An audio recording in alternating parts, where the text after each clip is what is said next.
Good afternoon, everyone. Welcome in to the Fantasy Roundup. I'm your host, Spencer, the Guru Urquhart. Alongside me, Gabe Henderson. We've got an action-packed episode today. Quarterbacks, tight ends. Going to go over both positions, who to target, who to avoid. You ready, big bro? Yes, sir.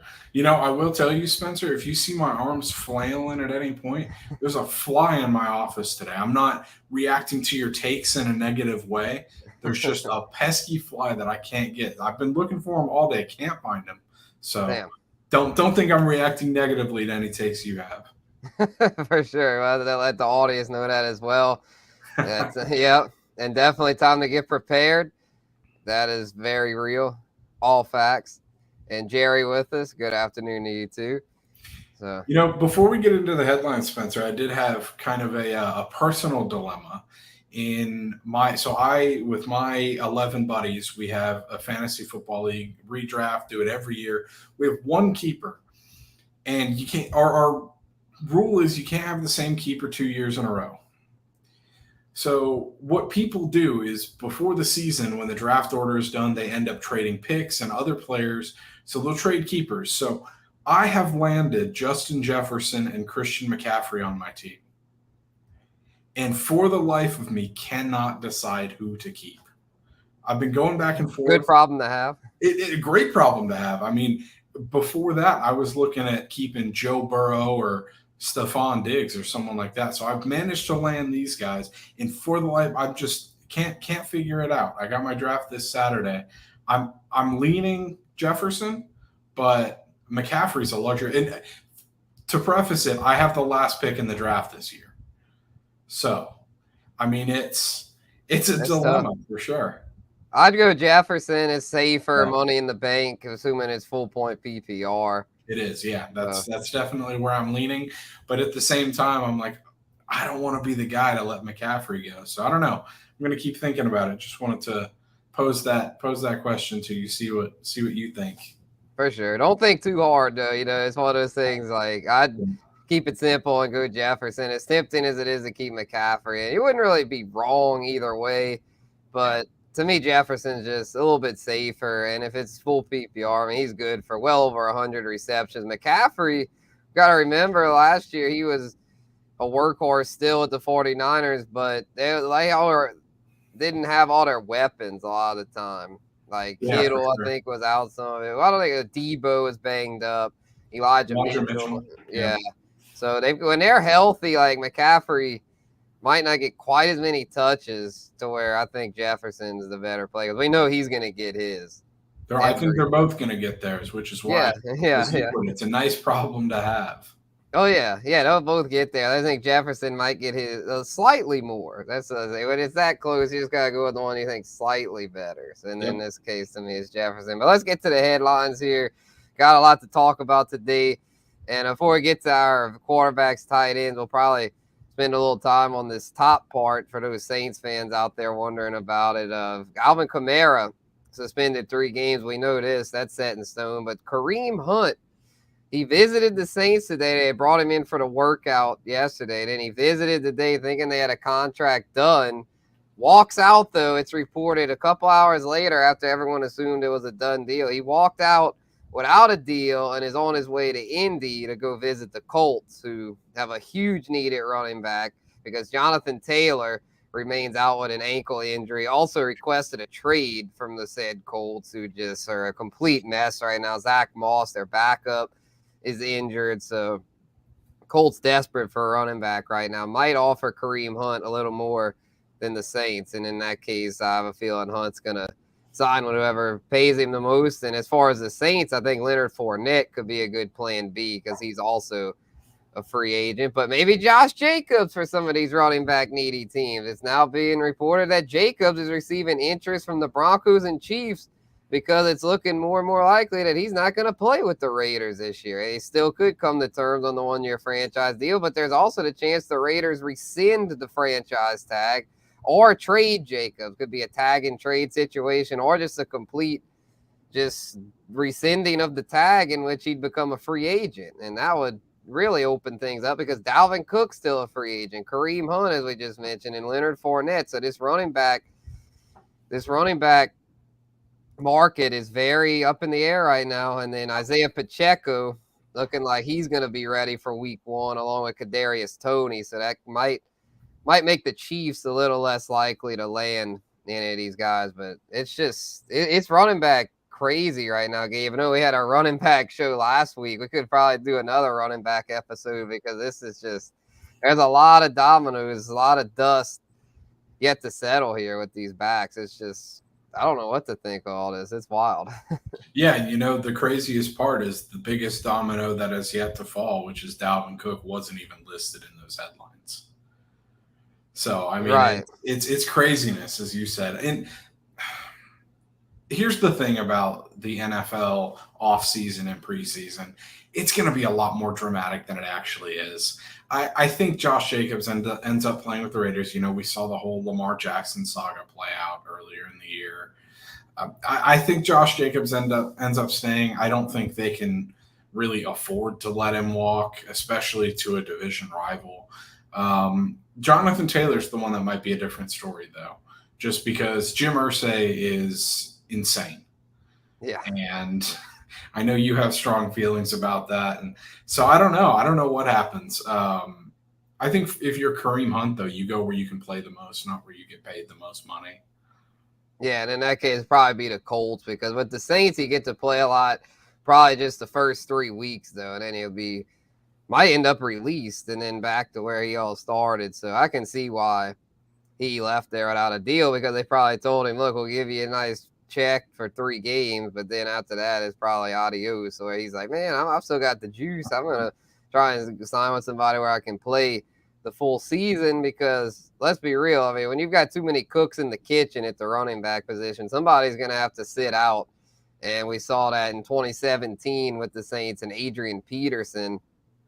And it's like when you're used to getting touches and then you go from getting a lot of touches to none, it hurts. It bruises your ego. And so the reason I said Leonard Fournette is because Fournette might put up with that because he coming home to NOLA. He's a NOLA native, went to St. Aug. It's like even if things don't work out as far as his performance, he can still be, well, at least I'm back home. Kareem Hunt has no ties to New Orleans. I forgot where he went to college, Michigan State maybe. I mean, it's just like to where if he has to move himself over here and then gets released after 3 weeks, he's probably like, why do you even waste my time? To where the Colts, it's like if Jonathan Taylor sits out, then it's like he might start all season. And it makes it do a late draft with all the RB uncertainty. Yeah, that makes sense. At least mid to late August. I could see mid-August for redraft. But yeah, definitely not right now for like big money redraft leagues because there's just a lot of stuff can change. So you the later the better. I know a lot of leagues you can't do that because with different people having things coming up and stuff. But yeah, later the better if possible for those doing redraft leagues. And speaking of redraft leagues, we're gonna have our Bayou Bets listener league coming up soon. And Daniel says, "What's up? Appreciate you tuning in, Daniel. We're gonna have that very soon. We're going to up it to 12 teams this year, 12-team PPR.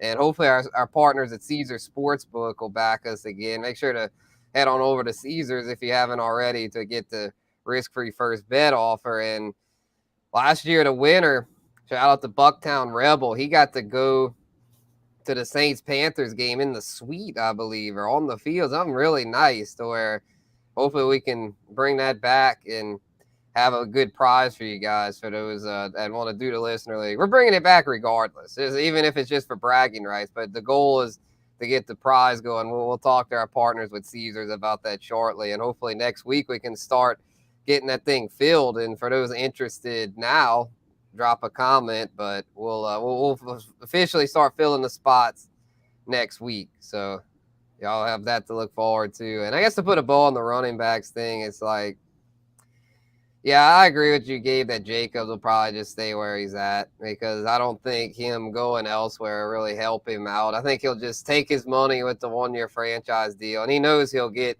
the boatload of carries with the Raiders, so he'll have another chance to show teams that he's worth a payday.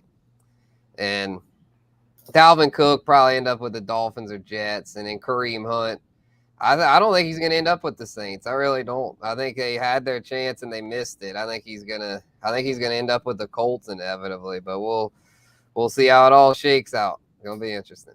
Yep, I think that makes a lot more sense with him going to the Colts and Saints. I was baffled when I saw that headline. Yeah, same thing with Anthony Barr. He left without a contract as well. I was looking like they had signed them both. But I think Anthony Barr might actually be more practical because if Demario Davis's injury lingers, the Saints are going to need a veteran linebacker. And I think Barr is the one they should make more of a priority because I think Jamal Williams and Kendre Miller can do okay the first 3 weeks. And I still, like I said, Leonard Fournette, Nola native. I think if you called up Leonard, offered him a decent deal, I think he'd come over for 3 weeks. For sure.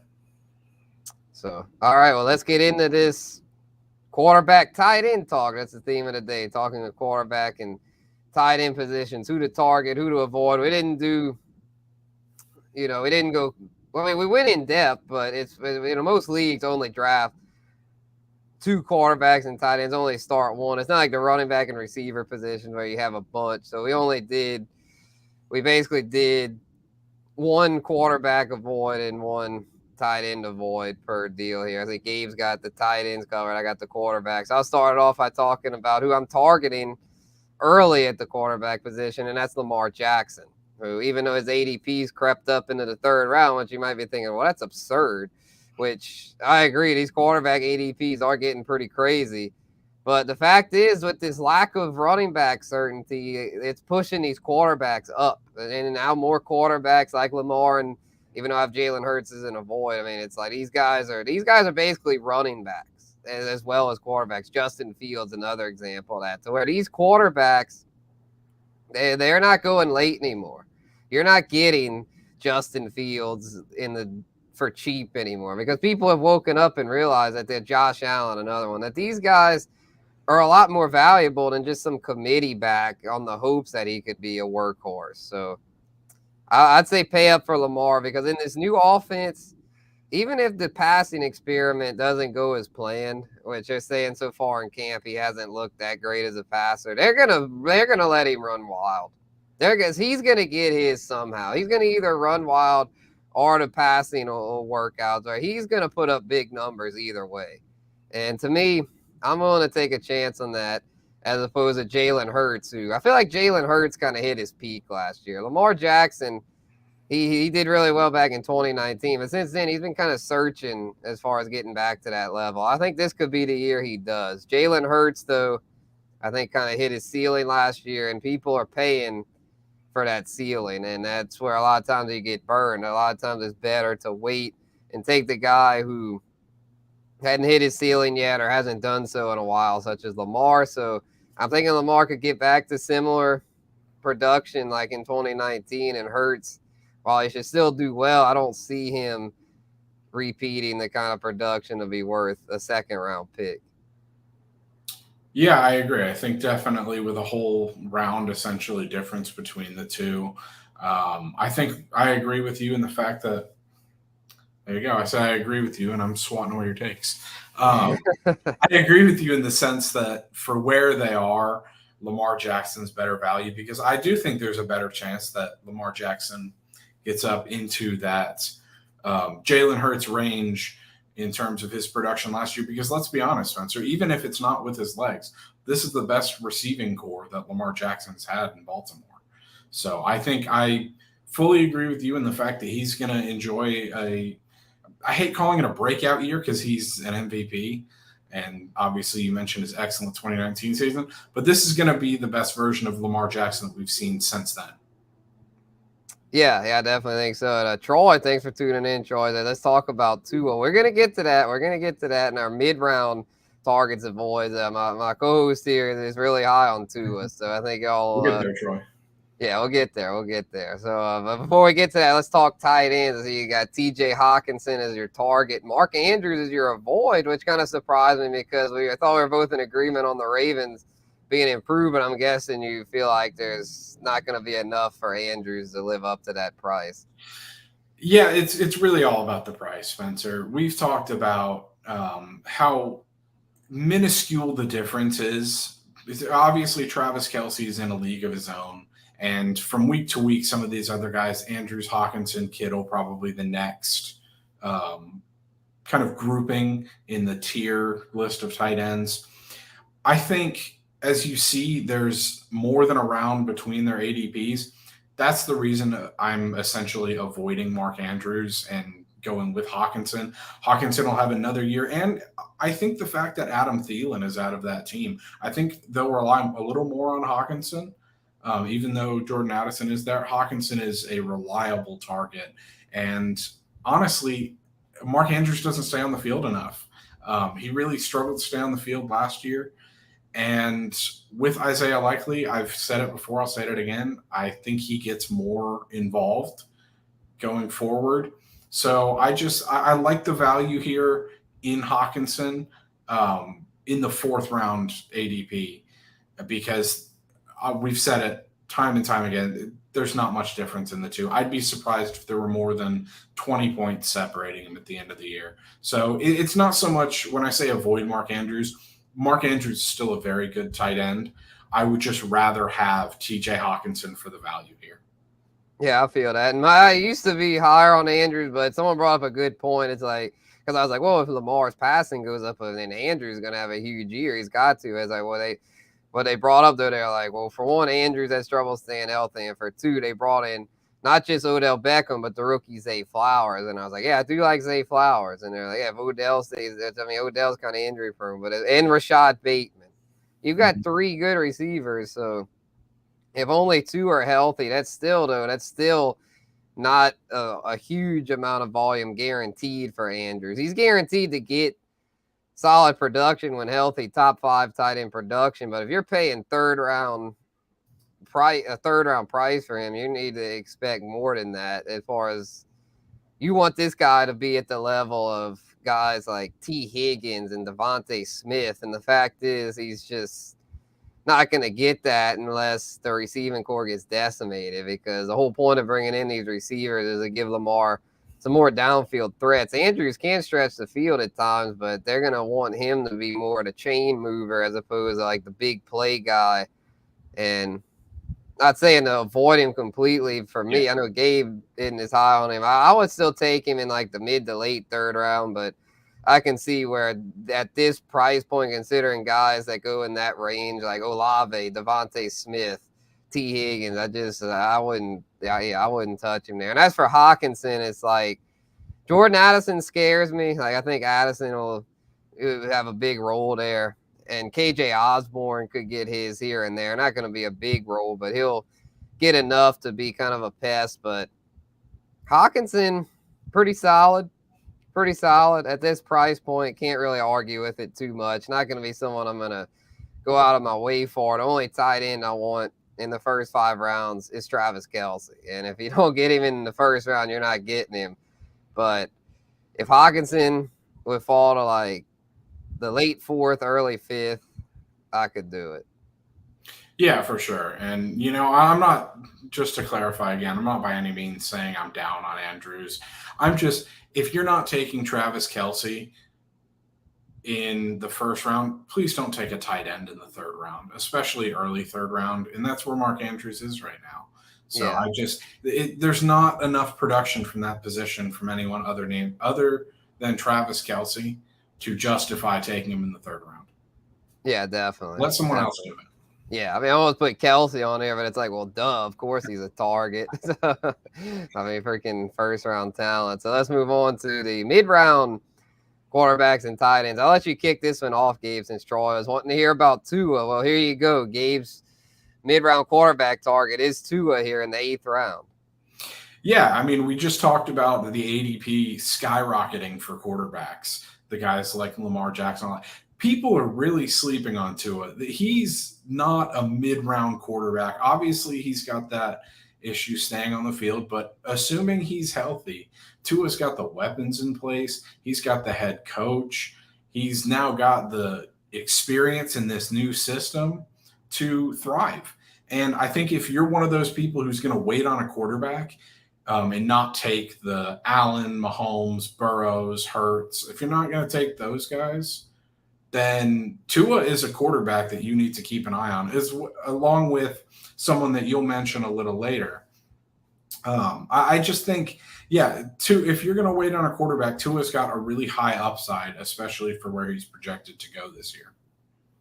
Yeah, I can see it. The only thing that kind of concerns me with Tua is not just the injury history, but just he's not really a mobile guy. He's very reliant on his case left arm. He's a lefty on a few lefty QBs out there, but I mean it's very good. Like when he's healthy, he's got the weaponry. So I could see him being top 10.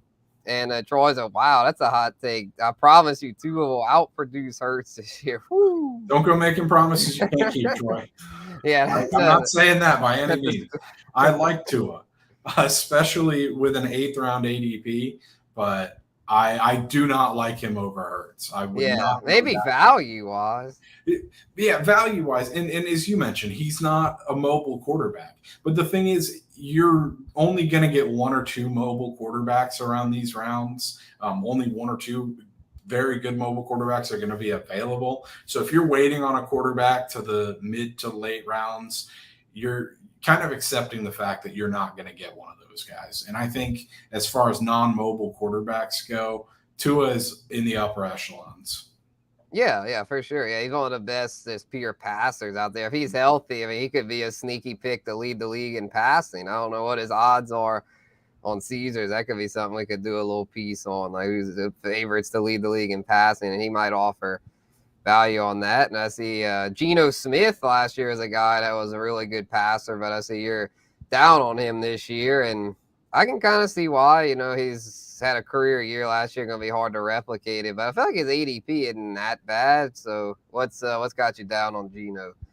No, I don't think it's that bad. I just think obviously it's crept up from last year. I mean, if you took Geno where he was free last year, yeah, I mean he was free. You got an excellent deal, and I think people are now starting to realize, like, you know, Geno was very good last year, and he's got a lot of weapons around him.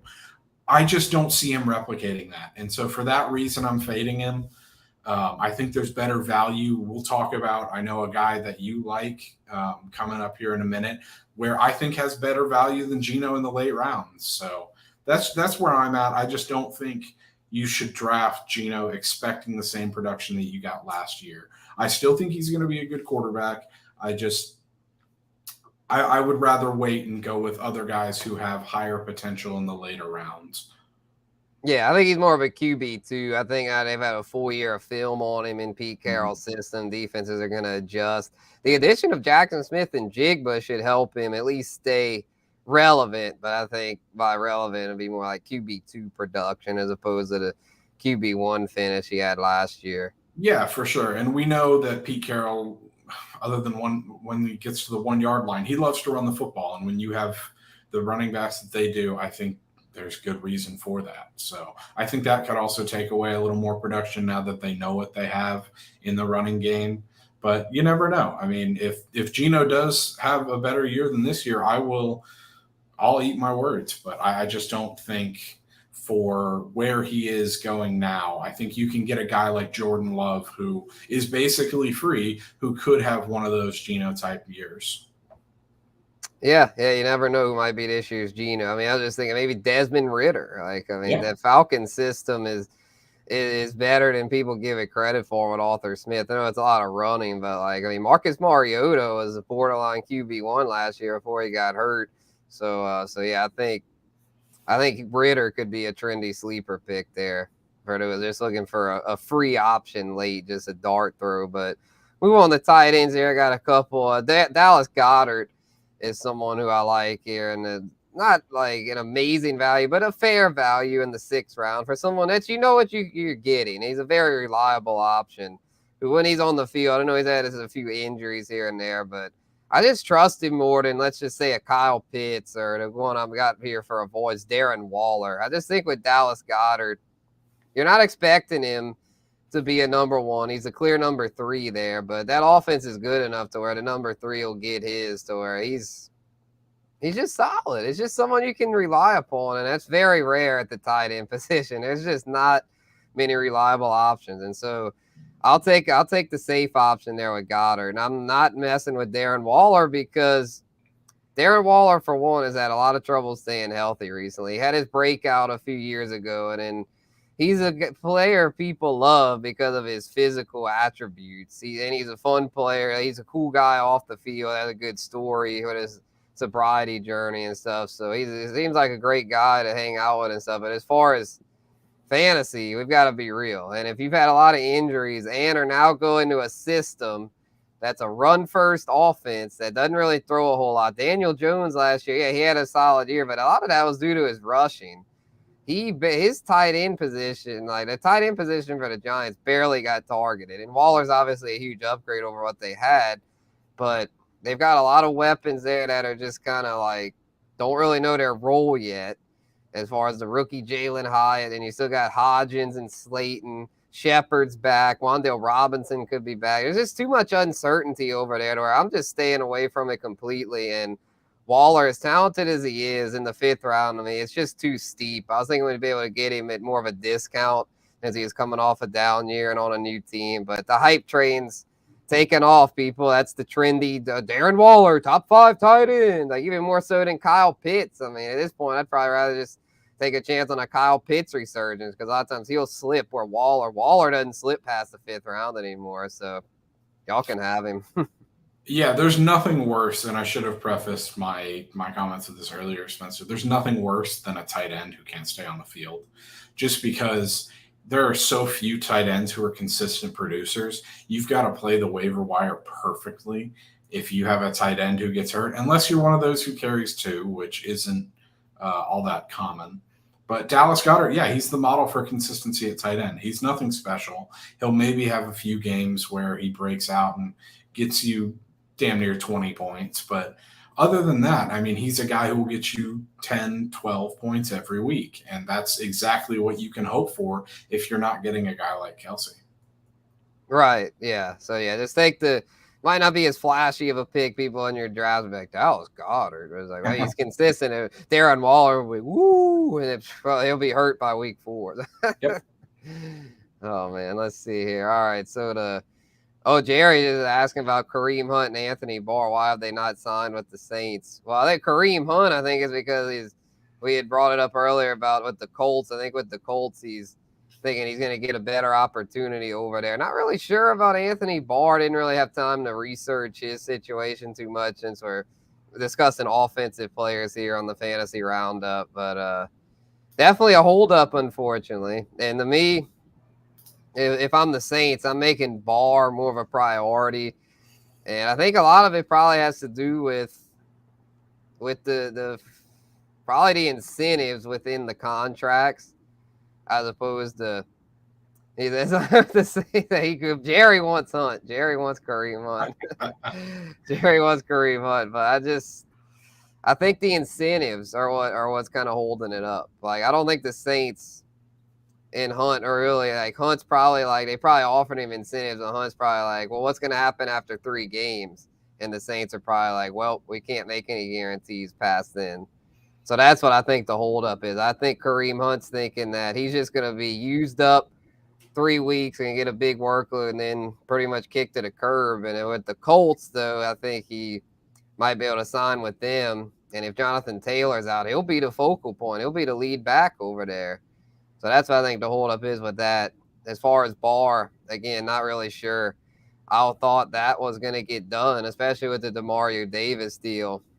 But hopefully Mickey and company can get on that because the depth's kind of hurting right now. They need to get those deals done. Yeah, the Kareem Hunt one makes a lot of sense to me why they didn't get it done. I just think, like you mentioned, Leonard Fournette, and there's a lot of other running backs out there that you can sign short term and they'll get it done. I think Kareem Hunt is still looking to go elsewhere. Agreed. So let's talk about our late round targets here. I got Jared Goff as my late round quarterback target because he's in a really good offense that's trending up. Jim doesn't really agree with that. He's not a Lions truther, but I am. I looked at the roster. I looked at all 32 rosters, and to me, the Lions have one of the most all-around best rosters in the NFL, especially in the NFC. I mean, the AFC is really good. So I'm not gonna say they're like but when you factor in how bad the NFC is, the NFC North especially, they're going to win that division and win double-digit games. And their defense is still a work in progress.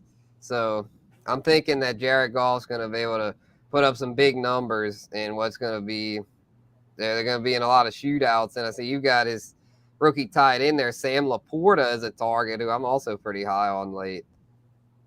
Yeah, for sure. With the injuries at the tight end position for the Lions, I think an opportunity arises for Sam Laporta, and he was obviously one of the top tight ends coming out of college.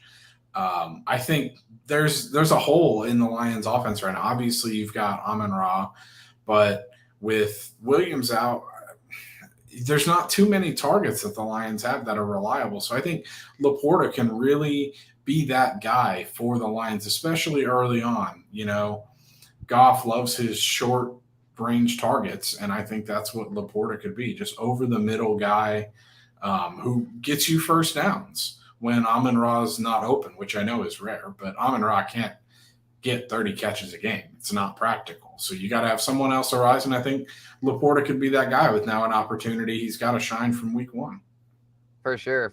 And we'll Jake from State Farm in the building. We'll get to your question here. That's a pretty lengthy question there. We'll get to it after we do our avoids here, which I'm avoiding Tyler Higbee at tight end. I'd much rather take a chance on a young up-and-coming tight end like Laporta.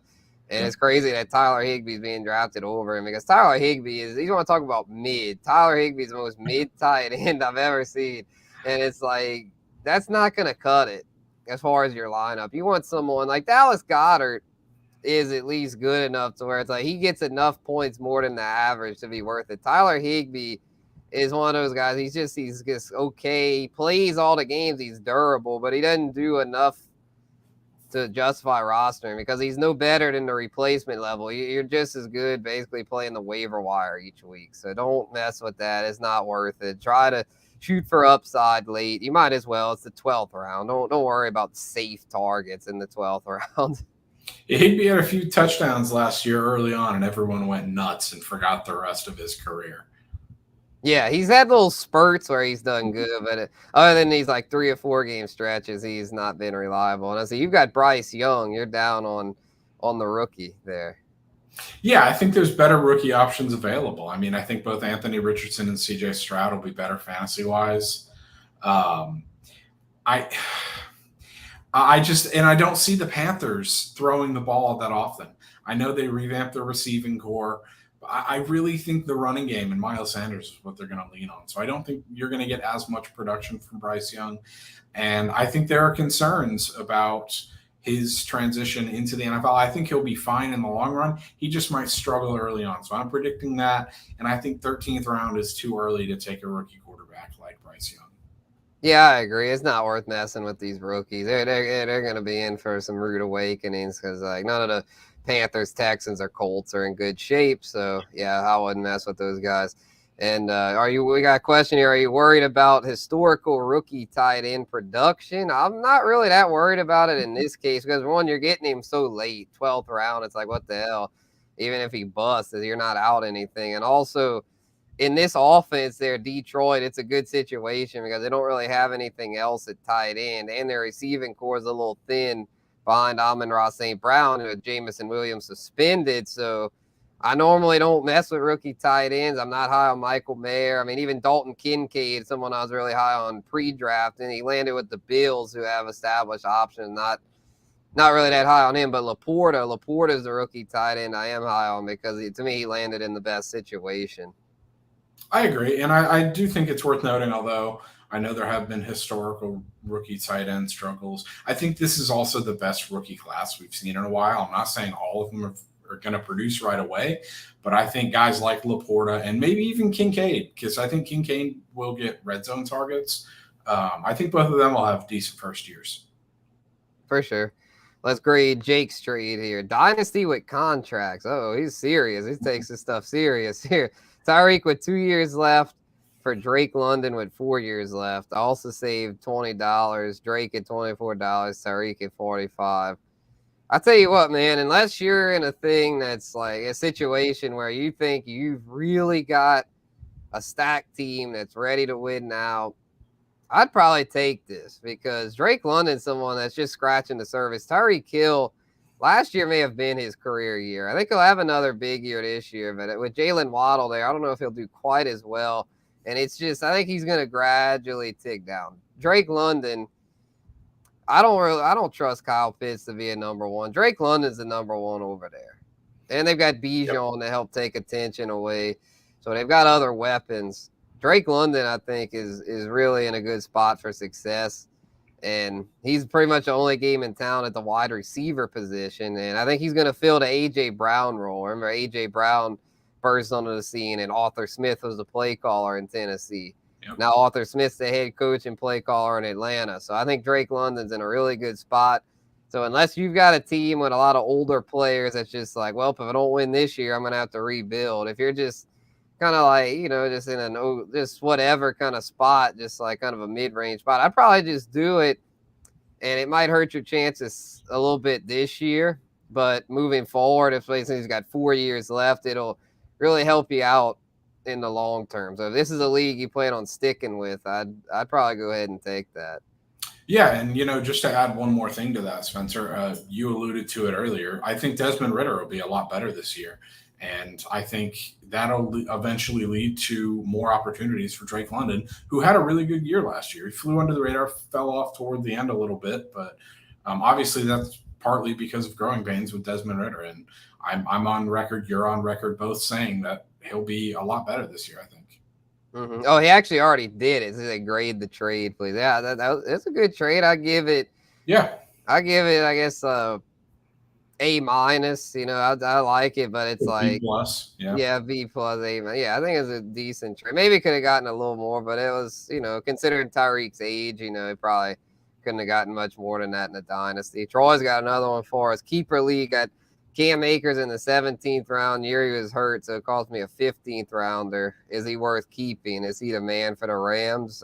Yes and yes. I mean, the Rams don't have much in their backfield. And even if he isn't 15th round, it's no risk. So, yeah, that's an easy one. Absolutely. Cam Akers is absolutely worth a 15-round flyer, put it that way. Oh, yeah. Yeah, that was a fortunate situation there. So, all right, I guess I'll get my rant over with here. It has to do with Kareem Hunt. And Jerry will like this because, we kind of talked about it, but from a Saints perspective, though, it's just, again, it goes back to what Jim was saying yesterday about how it's so hard to get anything out of the Saints. It's just always a mystery surrounding their decision-making. They never say anything. So my rant here is just basically, well, what happened? What happened? Why didn't the deal get done? Why did he walk out with no deal? Why? Like, why are these questions not being answered? Why is everything such a mystery? I know it's fresh news, but it's just still like, come on, man. I'd like to know these things. Like, what happened? Like, what's the full story here? So maybe we'll find out later this afternoon. I'm sure our Saints team of reporters is on it, but it's just like, and again, a lot of times it's not even their fault. It's a lot of times it's the Saints and they don't say anything. Like, no one says anything. So hopefully, though, we'll find out because I'm just kind of curious, like, what happened? So, we talked about the context. I went over what I thought happened, but we don't know if that's for sure the truth. My thinking was that it had to do with incentives within the contract and as far as the length of the games guaranteed, but I guess we'll find out sooner or later where he ends up. Yeah, just to tack onto that a little bit, I don't think both sides take a meeting knowing the situation that both of them are in. I don't think they go into it thinking that they won't strike a deal. So that's kind of the baffling part is why would the Saints invite Kareem Hunt in if they don't intend on signing him? And why would Kareem Hunt go there knowing that it's only going to be a short-term thing? Yeah, I think, it was kind of weird because I guess he thought maybe he figured they'd give him more of a guarantee beyond the 3 games. Maybe he figured they'd be like, oh, we'll keep you on regardless, but they couldn't guarantee that. He was probably like, I don't know. I think I'm better than just a 3-game rental. Yeah, and now that I think of it, it did get him a meeting with the Colts. So, I guess if he was kind of just waiting for one team to show interest so he could kind of get the ball rolling. I guess that's my take of it. Mm-hmm. Yeah, we'll see where he goes. It'll be very interesting. I think Gabe's ran here about the stop with this quarterback competition stuff. Yeah, I've had this one brewing for a few weeks. Obviously, as a Houston Texans fan, I've heard the term quarterback competition far too often over the years, and especially this year. The Texans wasted a top 3 pick. They gave up a lot of stuff in the future to get CJ Stroud. And here we are. D'Amico Ryans is trying to tell us that there's a quarterback competition. Davis Mills is never going to – here, I'll take it one step further. Usually you could say this stuff to kind of, keep the morale up in the quarterback room. Spencer, D'Amico Ryans is taking it a little further. He's giving Davis Mills reps in practice with the ones. Davis Mills had his shot. Davis Mills is not a very good quarterback. He's a competent backup. He's a guy that'll probably bounce around for the next few years before fading into irrelevancy.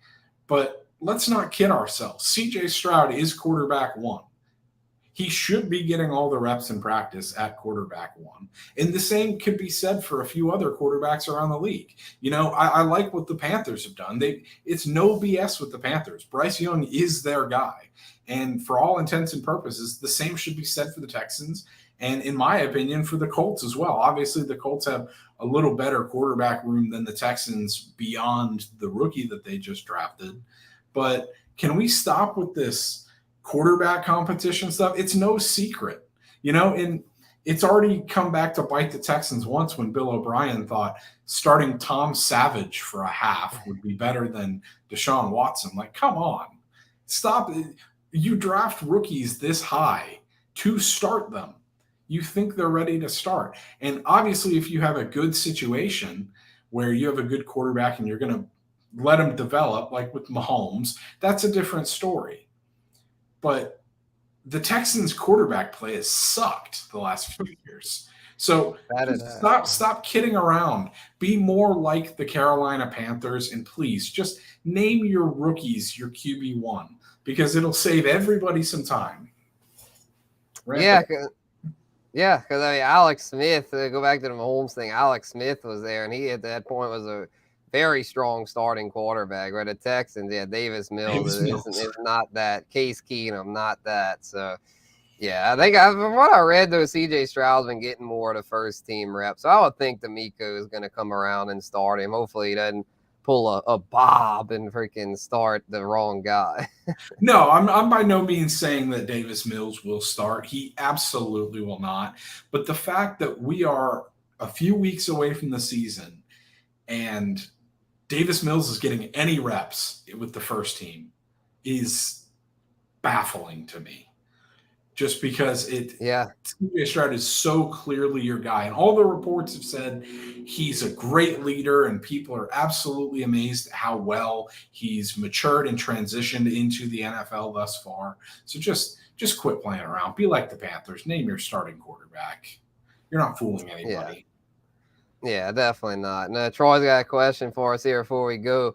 If Dalvin Cook signs with Miami, which he thinks he will, I think he very well could. Where do you draft him in the Miami offense, which thinks will be very good? A little lower than you did in the Minnesota offense, but I still think he's going to get his with Miami. Yeah, because it's a pass-first offense. I mean, Tua's going to be as good as y'all are thinking, and so they're not going to be running that much. But I still think they'll run enough for Dalvin to be – he'll be like a low-end RB2 probably, and should be drafted. I'd say it would be a good price point for him, like the 5th, 6th round, somewhere in there. Yeah, I think 5th, 6th. I think he's a little better than a low-end RB2. But, 5th, 6th round is fair. I think we can agree on that. Yeah, I'd take him right around like where DeAndre Swift goes, kind of in that range. I take him above Swift, I think. Yeah, I probably would too, honestly. Yeah, David Montgomery range, Swift, Pacheco. I pull up my rankings here. I think Pacheco is probably the most fair comparison. I'd take him around Pacheco for sure. Yeah, like Montgomery, Cam Akers, J.K. Dobbins, Alexander Madison, Cook, Kamara, Rashad White, Swift, Connor, Pacheco. Yeah, all those kind of that similar range there. The low end RB2, high end RB3 range. Yep. So probably more the low end RB2. I think he's a little better than a lot of those guys on that list. So me too. All right, well, that's going to do it for today's Fantasy Roundup. Appreciate everyone that tuned in. Got through our positional targets and avoids. Next week, we'll probably move on to rankings. We're going to get our rankings set in stone here. Well, as set in stone as possible. There's always stuff changing, but we're going to try our best to rank all the players per position and get ready for these drafts, which are coming up soon. Yep, looking forward to it. Appreciate all the questions we got today. Spencer and I love answering those. Happy to help out wherever we can. Yeah, and I know we're gonna get more as time goes on. It's only just getting started, and we're gonna have our listener league. Y'all stay tuned for that Bayou Bets Listener League. Hopefully, gonna have a prize on the line. Should be a lot of fun, a lot of bragging rights. We'll show the standings each week, be interactive, and so hope y'all can join that with us. But until then, this has been Spencer the Guru and Gabe Henderson. Appreciate y'all watching Fantasy Roundup.